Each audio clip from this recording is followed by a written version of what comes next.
Hello students, मैं नविता आप सभी का स्वागत करती हूँ मेरे यूट्यूब चैनल पर। स्टूडेंट्स, आज हम डिस्कस करने जा रहे हैं इंग्लिश की क्लास 7 का लेसन 8 एन अर्थक्वेक। चलिए स्टूडेंट्स, स्टार्ट करते हैं इसके वर्ड मीनिंग। इसमें फर्स्ट वर्ड मीनिंग है ट्रेम्बलिंग। ट्रेम्बलिंग का मतलब क्या आता है? कंपना, ठीक है, कांपती है कोई चीज़ वो। नेक्स्ट है कन्फर्म्ड। कन्फर्म्ड का मतलब होता है पक्का होना। उसके बाद है क्रैशिंग डाउन। क्रैशिंग डाउन का मतलब होता है नीचे आकर टकराया। उसके बाद है स्टूड टॉल। स्टूड टॉल का मतलब होता है लंबा खड़ा। उसके बाद है फ्रेगमेंटेड। फ्रेगमेंटेड का मतलब होता है खंडित। नेक्स्ट है क्रॉल्स। क्रॉल्स का मतलब होता है रेंगना। उसके बाद है रबल। रबल का मतलब होता है मलबा। रबल्स और डेब्रिस दोनों का मतलब सेम ही होता है, मलबा होता है, ठीक है। उसके बाद है कॉजी। कॉजी का मतलब होता है आरामदायक। लास्ट में है टॉम। टॉम का मतलब होता है कब्र। कब्र हो गया या फिर मकबरा भी बोल देते हैं, ठीक है, मकबरे होते हैं जो पुराने, वो। ओके स्टूडेंट्स, इसके बाद करते हैं इसके क्वेश्चन आंसर्स। फर्स्ट क्वेश्चन है what is the poem about. जो पोइम है वो किसके बारे में है? Poem is about the earthquake. जो ये पोइम है किसके बारे में है? अर्थक्वेक के बारे में। नेक्स्ट है what happened as the poet lay awake. जब पोइट वहाँ पे लेटा हुआ था तब क्या हुआ था? His bed started shaking. उसका जो बेड है वो शेक करना शुरू कर गया था। व्हेन ही ले अवेक। जब वो वहाँ पे लेटा हुआ था तब उसका बेड जो है वो हिलना स्टार्ट हो गया था। How did the poet come to know about the earthquake. Poet को अर्थक्वेक के बारे में कैसे पता चला? व्हेन ही ले अवेक ऑन बेड। जब वो बेड पे लेटा हुआ था, suddenly bed started shaking. Suddenly उसका बेड क्या हिलना शुरू हो गया, ठीक है। Then he saw a trembling fan. फिर उसने क्या है?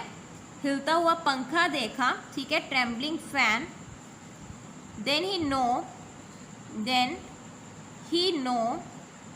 ही came to know about earthquake. तब उसे अर्थक्वेक के बारे में पता चला। नेक्स्ट क्वेश्चन है what confirmed the poet's fear about the earthquake. उससे कन्फर्म कैसे हुआ कि सच में अर्थक्वेक आया है, ठीक है। जब उसने हिलता हुआ पंखा देखा था तब उसको पता लगा था, ठीक है। The trembling fan confirmed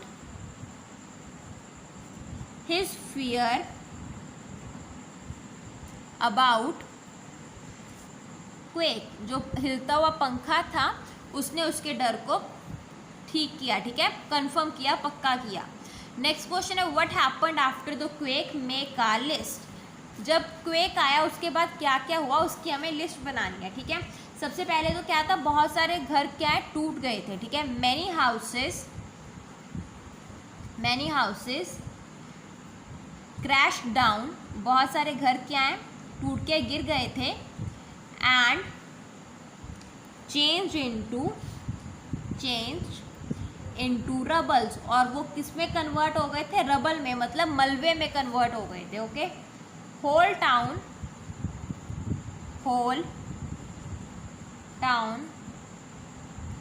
started crying.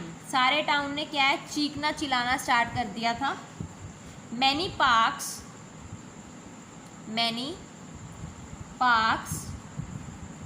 Roads and trees also crash down. बहुत सारे पार्क्स रोड्स और ट्रीज भी क्या है नीचे गिर गए थे। और all people are out of their cosy homes. सारे लोग अपने आरामदायक घरों से बाहर आ गए थे। Some houses are turned, T-U-R-N-E-D, turned into tombs। और बहुत सारे हाउसेस जो है वो किस में कन्वर्ट हो गए थे? टॉम्स में कन्वर्ट हो गए थे। तो स्टूडेंट्स इसके साथ ही आपके क्वेश्चन आंसर्स तो कंप्लीट होते हैं। इसके बाद है कुछ लाइंस जिनके हमें मतलब करने हैं। चलिए अभी वो डिस्कस कर लेते हैं। नेक्स्ट क्या है, अभी explain the meaning of following lines. ये कुछ लाइंस दी हुई हैं, हमें इसका मीनिंग एक्सप्लेन करना है। ठीक है, पहले क्या है, kissing and talking to the ground. अब इसका मतलब क्या है? ठीक है, मैनी हाउसेस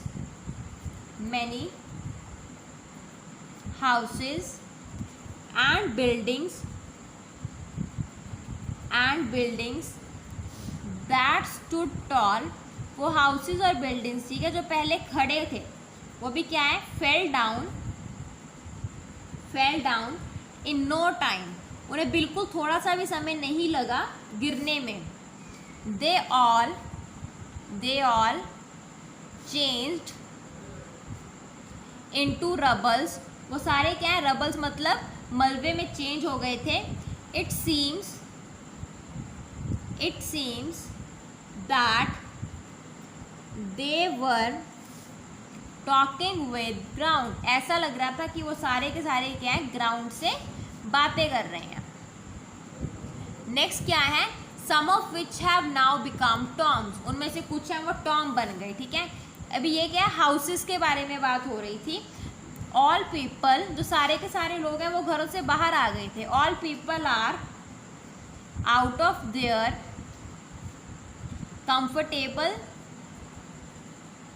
कंफर्टेबल होम्स।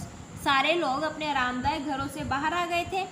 सम होम्स या फिर सम हाउसेस आर रुइंड। बहुत कुछ हाउसेस क्या है, पूरी तरह से तबाह हो गए थे। इन दिस क्वेक, इस क्वेक में, अर्थक्वेक में। And they turned into Tom's. और वो सारे हाउसेस क्या हैं, टॉम्स में, मकबरों में ऐसे लग रहा था कि वो कन्वर्ट हो चुके हैं। ओके स्टूडेंट्स, उसके बाद क्या है, look at the picture and make the list of natural and man made disasters. ये हमें एक पिक्चर दी गई है, ऐसे आपकी बुक में अच्छे से बनी हुई है। तो हमें इसमें से वो डिजास्टर कौन से नेचुरल हैं, कुदरत की तरफ से होते हैं, और कौन से डिजास्टर्स मैन मेड हैं, इंसान ने बनाए हैं, वो लिखना है। ठीक है, आपको सेम ऐसे का ऐसे बनाना है अपनी नोटबुक पे, और फिर क्या है, लिखने हैं। ओके, जैसे सबसे पहले देखिए यहाँ पे साइक्लोन्स का मतलब क्या होता है, चक्रवात। वो कुदरत की तरफ से ही आते हैं, तो वो हम किस में लिखेंगे, नेचुरल डिजास्टर्स में। उसके बाद है लैंडस्लाइड भी कुदरत की तरफ से अपने आप ही होती है, तो वो भी किस में आएगा, नेचुरल डिजास्टर्स में। ठीक है, उसके बाद है ड्रॉट्स का मतलब सूखा पड़ना। सूखा भी कुदरत की तरफ से ही पड़ता है कि अगर बारिश नहीं होगी तो क्या पड़ जाएगा, सूखा पड़ जाएगा। और फ्लड भी, अगर बारिश ज़्यादा हो गई तो फ्लड्स भी आ सकते हैं। ठीक है, ये सारे किस में आ रहे हैं, नेचुरल डिजास्टर्स में। नेक्स्ट है टेररिज्म। ये देखिए यहाँ पे टेररिज्म लिखा है। टेररिज्म का मतलब क्या होता है, आतंकवादी हमले। वो तो इंसान खुद बनाता है ना, तो वो किस में आएगा, TRRORISM, टेररिज्म, वो आएगा मैन मेड डिजास्टर्स में। आगे है बॉम्ब एक्सप्लोजन, बॉम्ब ब्लास्ट वगैरह होने। ठीक है, वो भी मैन मेड होते हैं, तो वो भी किस में आएगा, मैन मेड डिजास्टर्स में। उसके बाद है अर्थक्वेक, भूचाल क्या है, नेचुरल डिजास्टर है, वो इसको इस साइड पे लिख लेते हैं, अर्थक्वेक्स। ठीक है, उसके बाद ये क्या है, इंडस्ट्रियल एक्सीडेंट्स है, वो नेचुरल नहीं है। ठीक है, तो वो इस साइड में आएंगे, इंडस्ट्रियल एक्सीडेंट्स। नेक्स्ट है पोल्यूशन भी देखिए मैन मेड है, पोल्यूशन हम खुद ही फैला रहे हैं, तो पोल्यूशन भी इसमें आएगा।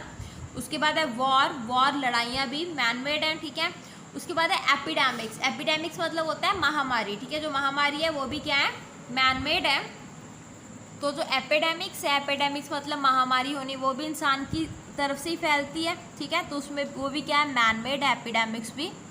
और एक बच गया अभी फेमाइन का मतलब होता है भूखमरी। ठीक है, वो सारा अकाल पड़ना, वो सारा क्या है, कुदरती होता है। ओके, नेचुरल डिजास्टर्स है। तो स्टूडेंट्स इसके साथ ही आपके जो ये लेसन की सारी एक्टिविटीज़ हैं, question answers, word meanings and explain the lines, जो भी है वो कंप्लीट होते हैं। होप आपको समझ आ गए होंगे, पर अगर फिर भी कहीं पे कोई भी डाउट है तो आप मुझे कमेंट करके पूछ सकते हो। Thank you students. Thanks for watching my video. अगर आपको मेरी वीडियो अच्छी लगी तो प्लीज़ सब्सक्राइब बटन दबाएं और मेरी वीडियो को लाइक एंड शेयर करना ना भूलें। Thank you.